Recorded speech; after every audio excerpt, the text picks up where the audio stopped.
पूछ रही है आलोक जी। चित्रा जी, श्रेष्ठ से ही शुरू कर देते हैं। महंगाई और बेरोजगारी में श्रेष्ठ बन गए हैं, भुखमरी में 5 पायदान नीचे चले गए। बहुत लंबी लिस्ट है श्रेष्ठता की। विश्व गुरु बनाते बनाते विश्व गुरु बना दिया, श्रेष्ठ हो गए। अब आते हैं राफेल पर। राफेल में कितना बड़ा घोटाला हुआ है कि आज तक सीबीआई डायरेक्टर बेचारे एफआईआर करने के चक्कर में अपनी पेंशन भी नहीं पा रहे हैं। 1 रैंक 1 पेंशन की जगह 1 रैंक 5 पेंशन आ गई। आज तक भी फौजी जो हैं वो अपने धरनों पर बैठे हुए हैं। नेशनल वॉर मेमोरियल, अरे भाई आप मुझे केवल ये बता दीजिए, देश के अंदर अरुणाचल में वॉर मेमोरियल नहीं था क्या? क्या दार्जिलिंग में वॉर मेमोरियल नहीं था क्या? मुझे लगता है कोई भी देश अपने देश में वॉर मेमोरियल बनाना नहीं चाहता कि मेरे बहुत से ज्यादा जवान शहीद हो और मैं उसका वॉर मेमोरियल बनाकर और उस पर वोट मांगू। ये पहली देश की सरकार है जो बीजेपी। उसके बाद आते हैं कि किस तरह से श्रेय लेने वाली बात है। किसी ने श्रेय नहीं लिया। मोदी जी जो बार बार कहते हैं कि 2014 से पहले देश में जो जन्म लेता था उसको शर्म आती थी, ये विदेशों में जाकर कहते हैं।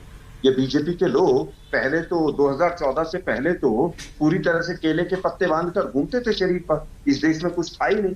और आईएनएस विक्रांत जो है मोदी जी ट्रेन में रख के अहमदाबाद से लाए थे। अरे भाई, देश के डीआरडीओ है, तमाम संस्थाएं हैं, शिपिंग मिनिस्ट्री है, नेवी है। एक मिनट में, क्या उनको श्रेय देने में दिक्कत है? क्या अटल बिहारी वाजपेयी जी को श्रेय देने में दिक्कत है किसी को? मैं अभी AK एंटनी साहब की 2013 की स्पीच सुन रहा था। उन्होंने खुद भी अपना श्रेय कहाँ लिया? उन्होंने कहा कि मोदी सरकार में आए हैं ये आईएनएस विक्रांत। उन्होंने तो कहीं भी शब्द का जिक्र नहीं किया। मैं बताता हूँ ना, हमने भी ये नहीं कहा कि कांग्रेस को श्रेय दे दो। हाँ। हमने भी 1999 से शुरू किया, अटल बिहारी वाजपेयी जी की सरकार थी 5 साल। ठीक है, हम भी श्रेय की कांग्रेस की बात नहीं कर रहे हैं। हम केवल ये कहना चाहते हैं, मोदी साहब आप केवल आए हैं और उसके बाद देश उदय हुआ है, ऐसा नहीं है। मैं एक एक चीज का जवाब देता हूँ। जो 1968 का अशोक चिन्ह का इस्तेमाल करने का जो गाइडलाइंस है, उसको जरा एक बार पढ़ लीजिए। 2002 में सुप्रीम कोर्ट के निर्णय के बाद क्या क्या बदलाव आए हैं उसको भी पढ़ लीजिए। लेकिन दिक्कत यह है कि पढ़ना नहीं है इन लोगों को, केवल और केवल दूसरे लोगों को आरोपित करना है। और कोई भी पॉलिटिकल पार्टी को हटा दी। अब बोलने में दीजिए ना मुझे। देखिए, मैं किसी के बीच में नहीं बोल रहा। अब मुझे बताइए, सुनिए ना मैम। अरे मैम सुनिए ना जरा। कोई पॉलिटिकल पार्टी किसी चिन्ह को ना हटाती है ना लगाती। क्या बीजेपी ने आज हटाया है क्या? नेवी की एक कमेटी थी जिसकी रिकमेंडेशन के बाद ये किया गया।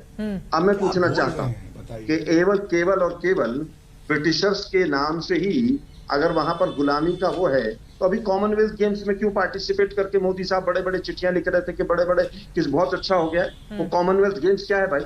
वो कॉमनवेल्थ कंट्रीज क्या है? उससे बाहर क्यों नहीं हो जाते आप लोग? ये नौटंकी करना बंद कीजिए। अब मुद्दे पर आता हूं मैं।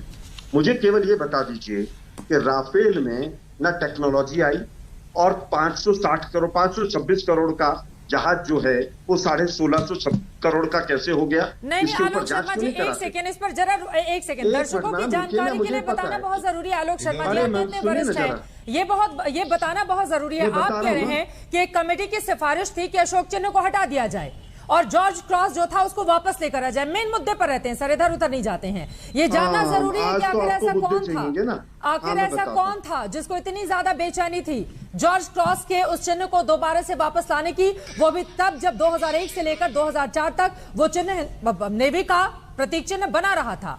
इस बारे में आपको बताना होगा। अगर श्रेय आप ले रहे हैं तो ये हटाया किसने, इसके बारे में जानकारी चाहिए होगी आलोक जी। देखिए, मुझे लगता है मैंने आज डिफेंस एक्सपर्ट से एक से बात की, उन्होंने कहा कि पूरी तरह से नेवी का फैसला था, इसमें सरकार का कोई इंटरफेरेंस नहीं था।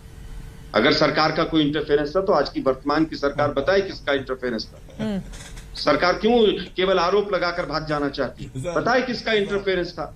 मुझे केवल ये लगता है और पूरे देश को ये लगता है कि डिफेंस का जितना पॉलिटिसाइजेशन इस सरकार ने किया है किसी ने नहीं किया है। चीन जो है 10 जगह पर हमारे यहाँ पर घुसकर बैठा हुआ, गांव के गांव बसा रहा है। उसके बावजूद ये सरकार कह रही है ना कोई आया था, ना कोई घुसा था, ना कोई अंदर आया था। अरे भाई, आप लोग केवल ये बताइए ना, पुलवामा के अटैक की जांच कहां तक पहुंची? गौरव भाटिया जी और चित्रा त्रिपाठी जी दोनों बताएं कि कौन सी गाड़ी थी जो टकराई थी काफिले के साथ। मिस्टर आलोक शर्मा, यहाँ पर सवाल आप बीजेपी के प्रवक्ता से पूछे, एंकर यहाँ पर सवाल का जवाब देने के लिए नहीं बैठी हुई है, ठीक है ना सर? ये व्यक्तिगत टिप्पणी प्लीज, व्यक्तिगत टिप्पणी नहीं आलोक शर्मा जी, बिल्कुल व्यक्तिगत टिप्पणी नहीं। कॉमोडोर जी मैं आपके पास आते हुए, ये जो सियासत चल रही है, ये इस वक्त, अरे सर आप मुझसे कैसे सवाल पूछेंगे?